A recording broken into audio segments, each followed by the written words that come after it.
दोस्तों, भारत के इतिहास में हजारों महापुरुषों ने जन्म लिया, जिनकी वीरता की कहानियां सुनते सुनते ही हम बड़े हुए हैं। और उन्हीं में से एक ऐसा महान नाम है जो अपनी बहादुरी और अपने मान सम्मान के लिए जाना जाता है। जी हाँ दोस्तों, हम बात कर रहे हैं मुगल शासकों की जीती हुई बाजी को भी पलटकर अपने पक्ष में लेने वाले महान योद्धा महाराणा प्रताप के बारे में, जिनकी सेना इतनी विशाल तो नहीं थी कि वह मुगल सेना का जमकर सामना कर सके, लेकिन इसके बावजूद भी वह अपने साहस के दम पर मैदान में उतर पड़े। और जहां ज्यादातर राज्य मुगल सम्राट अकबर के सामने मत्था टेक चुके थे, वहीं महाराणा प्रताप ने हार नहीं मानी और अपना स्वराज्य स्थापित करने में कामयाब रहे। तो दोस्तों, आज के इस वीडियो में भी हम जानेंगे महाराणा प्रताप और उनके घोड़े चेतक की पूरी कहानी, जिसने की आखिरी सांस तक वफादारी निभाते हुए महाराणा प्रताप का साथ दिया और मेवाड़ के मुक्ति में उनकी मदद की। तो दोस्तों, इस कहानी की शुरुआत होती है 9 मार्च 1540 से, जब राजा उदय सिंह और जयवंता बाई के वहां महाराणा प्रताप का जन्म हुआ। और बचपन में लोग इन्हें प्यार से कीका नाम से भी बुलाया करते थे। महाराणा प्रताप शुरू से ही बहादुर और होनहार थे और बचपन से ही उन्होंने युद्ध नीतियों के बारे में जानना शुरू कर दिया था। और इसी वजह से काफी कम उम्र में ही उन्होंने युद्ध नीतियों में महारत हासिल कर ली। साथ ही वह शुरू से ही यह ऐलान करते रहते थे कि वह किसी की गुलामी कभी भी नहीं करेंगे। और दोस्तों, बताया जाता है कि उदय सिंह की लगभग 20 बीवियां थी, जिनसे कि उन्हें कुल 24 बेटे भी थे। और इनमें महाराणा प्रताप राजा की पहली संतान थे। और 1572 में जब उदय सिंह की मृत्यु हुई, तब राजा बनने के लिए 24 बेटों में से कई सारे लोग सामने आए, लेकिन राज्य में रहने वाले लोगों का मानना था कि राजा बनने के लिए महाराणा प्रताप ही सबसे सही उम्मीदवार हैं। और इसीलिए थोड़े बहुत विवादों के बाद से आखिरकार साल 1572 में महाराणा प्रताप को ही मेवाड़ की जनता ने राजा के तौर पर चुन लिया। और फिर सभी रीति रिवाजों के साथ महाराणा प्रताप का राज्याभिषेक किया गया। और दोस्तों, महाराणा प्रताप जब राजा बने तो उस समय दिल्ली पर मुगल शासक अकबर का राज था और एक के बाद एक कई सारे राज्यों को वह अपने अधीन लिए जा रहा था। और फिर इसी कड़ी में अकबर ने महाराणा प्रताप के राज्य में भी अपने एक आदमी को भेजा और यह कहलवाया कि मेवाड़ को शांति से उनके अधीन कर दिया जाए।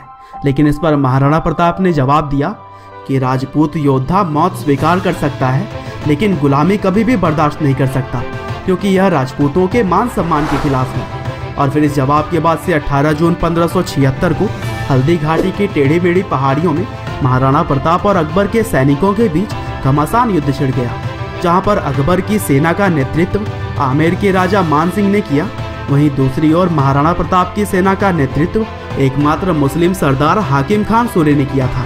और कहा जाता है कि महाराणा प्रताप की सेना में लगभग 3000 सैनिक थे, वहीं अकबर उनसे कई गुना ज्यादा सैनिकों के साथ युद्ध के लिए तैयार था। और दोस्तों, भारत के इतिहास में जितनी महाराणा प्रताप की बहादुरी की मिसालें दी गई हैं, उतनी ही तारीफें उनके घोड़े चेतक को भी मिली हैं। कहते हैं कि चेतक कई फीट ऊंचे हाथी के सिर के बराबर भी छलांग लगाने की काबिलियत रखता था। और हल्दी घाटी के युद्ध में भी चेतक ने अकबर के सेना का नेतृत्व कर रहे मान सिंह के हाथी के सिर की ऊंचाई तक छलांग लगा दी थी, जिसके चलते महाराणा प्रताप ने मान सिंह पर प्रहार किया। और दोस्तों, हल्दी घाटी का यह युद्ध 3 घंटे से भी ज्यादा समय तक लड़ा गया, जिसके दौरान मेवाड़ की सेना के लगभग 1600 सैनिक मारे गए। वहीं उस समय तक मुगल साम्राज्य के केवल 150 सैनिक ही मरे हुए थे।